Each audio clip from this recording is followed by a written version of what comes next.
गीता हिंदू धर्म के प्रमुख ग्रंथों में से एक है। इसे वेदों का उपनिषद भी कहा जाता है। गीता में महाभारत के युद्ध के समय भगवान कृष्ण द्वारा दिए गए वो उपदेश हैं जो उन्होंने अर्जुन को दिए थे। इस ग्रंथ में विभिन्न ज्ञान और तत्वों की व्याख्या की गई है, जिनका मुख्य उद्देश्य मनुष्य के धर्म, जीवन और योग्यता की समझ को बढ़ावा देना है। गीता की बातों को जीवन में अपनाने से व्यक्ति को खूब तरक्की मिलती है। गीता एकमात्र ऐसा ग्रंथ है जो मानव को जीने का ढंग सिखाता है। गीता व्यक्ति को धर्म, कर्म और प्रेम का पाठ पढ़ाती है। गीता में बताया गया है कि कभी भी इन दो परिस्थितियों में महत्वपूर्ण निर्णय नहीं लेना चाहिए। गीता में श्री कृष्ण कहते हैं कि कभी भी व्यक्ति को ज्यादा खुश या ज्यादा दुखी होने पर निर्णय नहीं लेना चाहिए, क्योंकि यह दोनों परिस्थितियां आपको सही निर्णय नहीं लेने देती हैं। पहले अपने मन को स्थिर होने दें, उसके बाद ही सोच समझकर कोई निर्णय लें। गीता में लिखा है कि व्यक्ति के जीवन में समस्याएं बिना किसी कारण नहीं आती हैं। समस्याओं का आना इस बात का संकेत है कि हमें अपने जीवन में कुछ ना कुछ बदलने की जरूरत है। श्री कृष्ण के अनुसार अगर आपको कोई मौका दे तो उसे धोखा मत देना, और अगर कोई आपको धोखा देता है तो उसे दोबारा मौका मत देना। गीता में लिखा है, 2 पल के गुस्से से प्यार भरा रिश्ता बिखर जाता है और होश हमेशा वक्त निकलने के बाद ही आता है।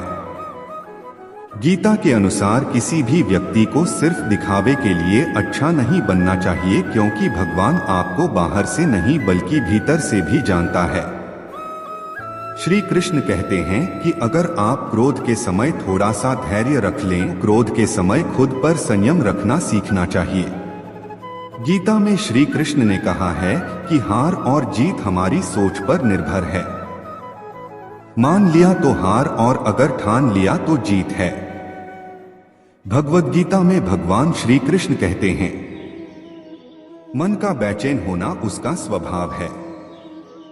हमारे मन को लगता है कि अगर वह अलग अलग बातों के बारे में सोचता रहेगा तो हमें आने वाली हर मुश्किल और मुसीबत से बचा लेगा, पर ऐसा होता नहीं है। हम अपने जीवन का काफी अधिक समय सोच विचार करके परेशान होने में निकाल देते हैं।